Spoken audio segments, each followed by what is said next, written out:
అందరికీ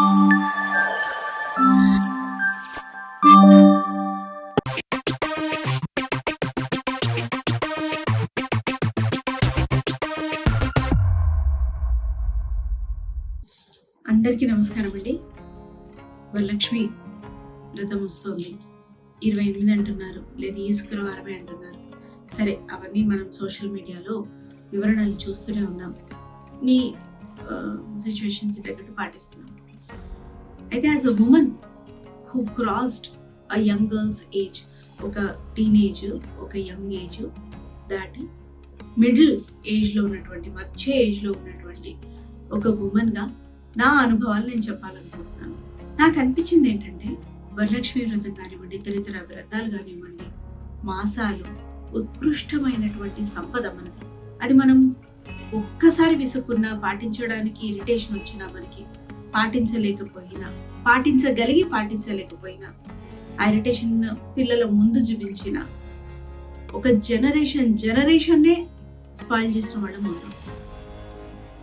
especially girls, విమెన్కి నేను చెప్తున్నాను, మీ ఇంట్లో ఉన్న అబ్బాయిలకి మీరే చెప్పాలి. బికాస్ మెన్ సహజ సిద్ధంగానే రెసిస్టెంట్ ఉంటుంది, వాళ్ళకి రెసిస్టెన్స్, ఏదైనా ఇన్ఫర్మేషన్ తీసుకోలేరు అంత ఇదిగా. విని మారదాం అనే తత్వం నాకు తెలిసి ఆడవాళ్లలో నేను ఎక్కువ చూస్తున్నాను. కాబట్టి నేను రిక్వెస్టింగ్గా చెప్తున్నాను.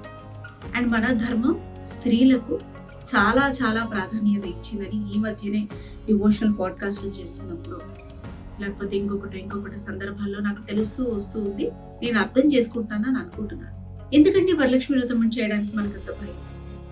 ఇంట్లో లేదంట, మానవాయితీ లేదంట, పుట్టింట్లో ఆనవాయితీ అంటాము, అత్తింట్లో కలసం పెట్టట్లేదంటాము, మేము చేయమంటాం. నిజంగానే అత్తింట్లో ఉన్న ప్రతి విధి విధానం మనం పాటిస్తున్నామా? అసలు కనీస గౌరవం వాళ్ళకి ఇస్తున్నామా? వాళ్ళు మనకి తిరిగిస్తున్నారా లేదా పక్కన పెట్టేయండి. అది వాళ్ళ మెంటల్ మెచ్యూరిటీ.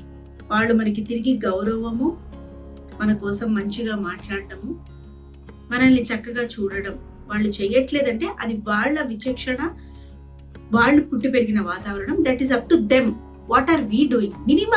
మినిమం గౌరవం, మినిమం మంచి, వాళ్ళ కోసం ఎక్కడ అటు ఇటుగా మాట్లాడకపోవడం, ఏదో అండి అని చెప్పేసి ఊరుకోవడం. అసలు ఇలా మనం చేస్తున్నామా? వాళ్ళ తల్లిదండ్రుల కోసం ఎక్కడ నెగిటివ్గా మాట్లాడకుండా పోలేండి. వాళ్ళకి చేత వచ్చినట్టు వాళ్ళు పెంచారు, వాళ్ళకి చేత వచ్చింది వాళ్ళు ఇచ్చారు. 30, 35, 40 దాటినా కూడా ఇంకా నాకు నా తోబుట్టు కంటే తక్కువ ఇచ్చారు, వాళ్ళని బాగా చూస్తారు, నన్ను బాగా చూడలేదు. జీవితాంతం చదువుతూనే ఉంటాం. దీనికన్నా మన సంపదని చదువుకుంటే మనకి ఎంతో బుద్ధి వస్తుంది. మనకి కామ్నెస్ అలవాటు పోయింది. ఎప్పుడు ఎవరితో ఒకరితోటి మాట్లాడాలి, లేకపోతే మైండ్ వేవరింగ్, కామ్గా కూర్చోవడం చేత కావట్లేదు. ఇదంతా కూడా పిల్లలకే వస్తుంది. సో ఈ జనరేషన్ అని వాళ్ళని తిట్టే బదులు మనం ఎంతవరకు కరెక్ట్ ఉన్నామో ఒకసారి ఆత్మ పరిశీలన చేసుకుందాం. మనం కరెక్ట్ గా ఉంటున్నా కూడా వాళ్ళు చేసేది వాళ్ళు చేస్తున్నారు పిల్లలు. ఇంకా మనం అడ్డదిడ్డంగా ఉంటే ఎలా ఉంటుందో ఒకసారి ఆలోచించండి. ఆడపిల్ల మగపిల్లాడు ఎవ్వరు ఇందుకు మినహాయింపు కానే కాదు. అసలు ఒక తల్లిగా వేరే ఆడపిల్లల జోలికి వెళ్ళొద్దురా, అందరిలో అమ్మని చూడరా, నీకంటూ ఒక వయసు వస్తుంది, నీ జీవితంలోకి మనిషి వస్తుంది, అప్పటిదాకా ఆగరా అని ఎవ్వరమైనా కూర్చోబెట్టి చెప్తున్నామా అండి? మన ధర్మం ఎంత గొప్పది. బొట్టు ఆడపిల్లలే కాదు, మగపిల్లలు కూడా పెట్టుకోవాలి. ఆడపిల్లలు అసలు ఎందుకు బొట్టు పెట్టుకోవాలి? ఎందుకు మీకు బొట్టు అంటే నామోషి ఎందుకు అని అడిగామా? నామోషియే, వాల్యూ లేదు, నామోషి, అందుకే పెట్టుకోరు. పెట్టుకున్నా కిందకి వెళ్ళి తుడిచేసుకుంటూ ఉంటారు కాలేజ్కి వెళ్ళేటప్పుడు. ఎందుకు హెయిర్ ఎందుకు కత్తిరించాలి? ఓహో, పల్చని తలకట్ట, ఓకే, చిన్నగా ముహూర్తం చూసి చేస్తారట. మరి దానికి నా కోసం కూడా నాకు తెలీదు. సో అట్లా ముహూర్తం చూసి మంచి చేయితోటి కత్తిరిస్తే జుట్టు ఒత్తుగా పెరుగుతుంది అని అంటారు. అసలు ఇది మనం పాటిస్తున్నామండి? శుక్రవారం లేదు, మంగళవారం లేదు. ఇందుకు నేను కూడా మినహాయింపు కాదు, నేను అదే చెప్తున్నా. యంగ్ ఏజ్ లో ఉన్నప్పుడు, 20s లో ఉన్నప్పుడు నేను కూడా ఇలాగే చేశాను. మనం చేసిన ఈ కర్మలన్నీ మన లైఫ్ మీద చాలా ప్రభావం చూపిస్తాయి ఇండైరెక్ట్ గా. అవి మెల్లగా తగ్గించుకుంటూ ఉంటే తెలియకుండానే మన లైఫ్ మారుతుంది, తెలియకుండానే ప్రశాంతత వస్తుంది, తెలియకుండానే పీడలు దూరం అయిపోతాయి. దూరం అయిపోయిన పీడల్ని మళ్ళీ తిరిగి వచ్చి అంటించుకోకండి. మన ధర్మం గురించి మనకు తెలియదు, దీపారాధన ప్రాముఖ్యత తెలియదు, వ్రతాలు, పూజలు, నోములంటే చచ్చే భయం. అంత కాకపోతే ఇంకొంత ఎలా చేయొచ్చు అన్న వెసులుబాటు తెలుసుకోవడం మనకి తెలియదు, అర్థం కాదు. బట్టలు ఎందుకు నిండుగా వేసుకోవాలి, అందంగా ఉండడం, హుందాగా ఉండడం కన్నా మించిన అందం లేదని ఎందుకు తెలుసుకోవాలి, తెలియదు. ఎప్పుడు ఆన్ స్క్రీన్ అయి ఉన్న వాళ్ళైనా, ఆఫ్ స్క్రీన్ ఉన్న వాళ్ళైనా పక్కన వాడికి నచ్చాలి అన్న తపన మనలో చాలా పెరిగిపోయింది. అందుకే మన బేసిక్ సుమంగళి అయితే సౌభాగ్య చిహ్నాలు, ఆడపిల్ల అయితే ఇట్లా రెడీ అవ్వడం, ఇవన్నీ పాటించడానికి మనకి నామోషిగా ఉంది. మనకి పక్కన వాడు ఏమనుకుంటాడు, పక్కన వాడు ఏమనుకుంటాడు, పక్కన వాడు ఏమనుకుంటాడు. ఇది నా ఎదుగుదలకి అడ్డంగా మనము మంగళసూత్రాన్ని కూడా భావిస్తున్నాం. తప్పే కదా మరి మన ఆలోచన. మనకి ఎందుకండి మంచి జరుగుతుంది ఇలా ఈ విధంగా మనం ఆలోచిస్తే? ఎందుకు భయపడుతున్నాం వరలక్ష్మి వ్రతం అంటే? సరే పూర్ణాలు చేతగావు, నేనే ఒప్పుకున్నా బహిరంగంగా నాకు చేతగావని. యథాశక్తి వచ్చినట్టు పూజ చేయడం మనకి రాదా? చిన్నప్పటి నుంచి మనకు తెలియదా మనకి? ఆర్ ఇప్పుడు ఆలోచన చేసుకొని తెలుసుకొని మనం దండం పెట్టుకోలేమా? లక్ష్మి అంటే డబ్బు కిందే చూస్తున్నాము. మనం లక్షణంగా బతికేలా చేయడమే అమ్మవారి లక్ష్యం అని ఎందుకు ఆలోచించలేకపోతున్నాం? చూడండి, చాలా మంది పెద్దవాళ్ళ ఇంట్లో పిల్లల్ని తిడుతుంటారు, ఏ పని చేసినా లక్ష్యం లేదు నీకు అంటే. అసలైన లక్ష్మి అదే. లక్ష్య పెట్టి మన జీవితం మనం బతకాలి, మన జీవితం మీద మనకు ఒక లక్ష్యం ఉండాలి, అదే అసలు లక్ష్మి అని ఎంతమందికి మనకు తెలుస్తోంది. తెలుసుకుంటున్నా ఎంత కన్సిస్టెంట్ గా థాట్ ని ఉంచుకోగలుగుతున్నాం. ఒక వారం ఉంటాం, తర్వాత మారిపోతాం. మన కట్టు, మన బొట్టు, మన తీరు ఎంత హుందాదనాన్ని, అందాన్ని, కాన్ఫిడెన్స్ ని ఇస్తుందో నేను అనుభవిస్తున్నా కాబట్టి మీకు చెప్తున్నాను. నిస్సందేహంగా మిమ్మల్ని మీరు అందంగా మలుచుకోవడానికి ముందుకు వెళ్ళండి. ఏంటి ఆ అందం అంటే? మంచి బట్టలు, నిండైన బట్టలు, మంచి జుట్టు, కాటుక, బొట్టు, మంచి కమ్మలు. పెళ్ళైన వారైతే ఖచ్చితంగా నల్లపూసలు, ఖచ్చితంగా మంగళసూత్రం, గాజులు, మట్టి గాజులు చేతి నిండా వేసుకోవద్దు, 2 వేసుకోండి. చక్కటి శబ్దం చేసే మువ్వల పట్టీలు అన్నవే పెట్టుకోండి. ఇవి కూడా పాటించడానికి మనకి నామోషి. దీపారాధన చేయడానికి మనకి నామోషి. దేవుడు అంటే నమ్మకం లేదు. నేను మొక్కాను, దేవుడు నాకేం చేశాడు? బిజినెస్ డీల్ అన్నమాట. పరమతంలో మారితే వాళ్ళు అద్భుతంగా తీర్చిదిద్దేస్తారన్నమాట. దేవుడు ఏ మతంలో అయినా దేవుడు అయినప్పుడు నువ్వు మారితేనే దేవుడు చూస్తాడని నిన్ను. మారకుండా ఈ ధర్మాన్ని పాటిస్తూ ఆయనను కూడా నమ్ము, ఆయన దేవుడే కదా. మరి ఇంత చిన్న లాజిక్ ఎందుకు అర్థం కాదు మారేటప్పుడు? ఈవెన్చువలీ ఇట్లా బొట్టు పెట్టుకోకపోవడము, ఇట్లా మెల్లగా మన ధర్మం మీద నమ్మకం పోవడము, అసలు తెలియదు నమ్మకం పోవడానికి మన ధర్మం అంటే ఏంటో, పోని దాని మీద కూడా ఇంకా ఎవర్షన్ రావడము, వేరే ధర్మాన్ని వైపు మొగ్గు చూపటము, అంతా ఒకటే అనుకోవడం, వెళ్ళిపోవడం, పెళ్లిళ్ళు చేసుకోవడం, అది ఫాలో అవ్వలేక అర్థం కాక ఆ రిచువల్స్ అవన్నీ కూడా, రిచువల్ అంటే మనదే అనుకోండి, కొన్ని వాళ్ళ పద్ధతులు ఫాలో అవ్వక అర్థం కాక అటు పోలేక ఇటు ఉండలేక నరకయాతన అనుభవిస్తున్న వాళ్ళు ఎంతమంది? నిజంగా ఎవడైనా ఒప్పుకుంటాడా మేము ఇట్లా చేయడం వల్ల నరకయాతన? ఎందుకు ఆడపిల్లలే కాదు, మగపిల్లలు కూడా అసలు ఏమీ మినహాయింపు కాదు.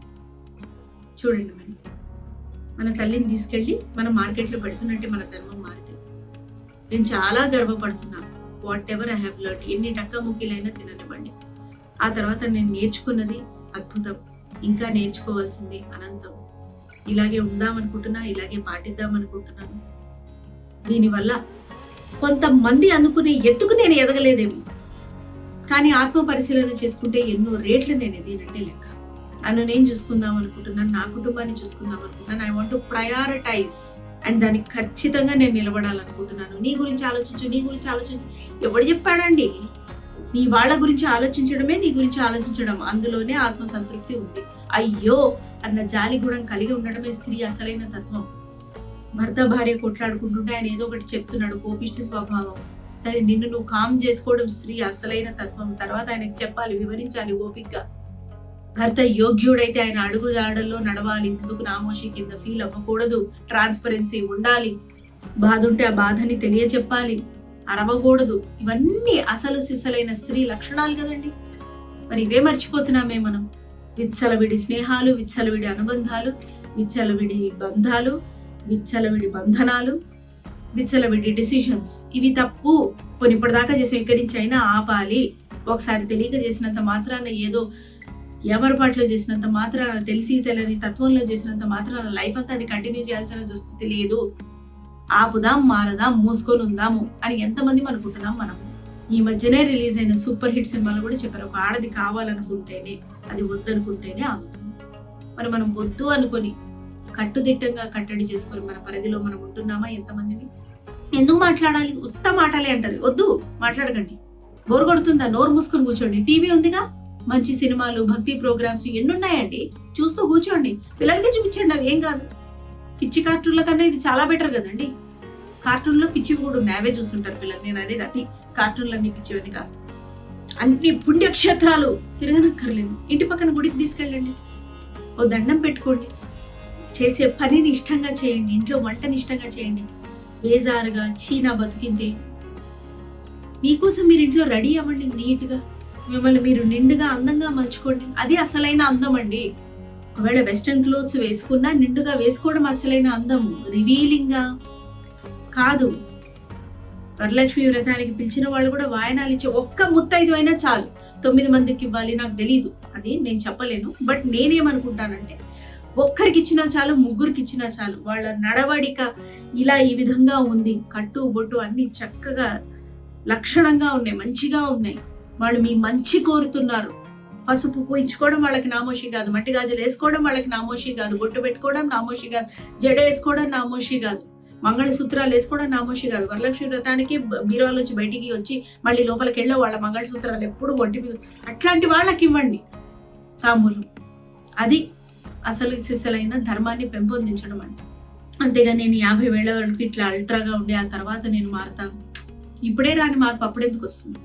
సో నీ మాట మీద, నీ ధర్మం మీద, నీ కట్టుబాట్ల మీద గౌరవంతో నిలబడి చూడు. తెలిసి తెలియని మాటలు, తెలిసి తెలియని పద్ధతులు, తెలిసి తెలియని జీవితం ఎందుకు బతుకుతున్నావో నీకైనా తెలుసా? అది అందుకే వరలక్ష్మి వ్రతం కానీ ఇంకేదైనా వ్రతం కానీ నోములు కానీ ఏవైనా కూడా అవి అలసటలు కావు. మనకి ఎంత వీలవుతుందో అంత పాటించాలి. ఎందుకు అని తెలుసుకోవాలి. ఫస్ట్ పెద్దవాళ్ళని అడిగి, గురువులను అడిగి, ధర్మకర్తలను అడిగి, ఆధ్యాత్మికవేత్తలను అడిగి తెలుసుకోవాలి ఎందుకు అని. ఓకే, ఇందులో నేను ఎంత పాటించగలుగుతా, ప్రాక్టికల్గా అది చెయ్యాలి. అప్పుడు ఆటోమేటిక్గా పిల్లలు కూడా మారుతారు అనే నమ్ముదాం. జై హింద్.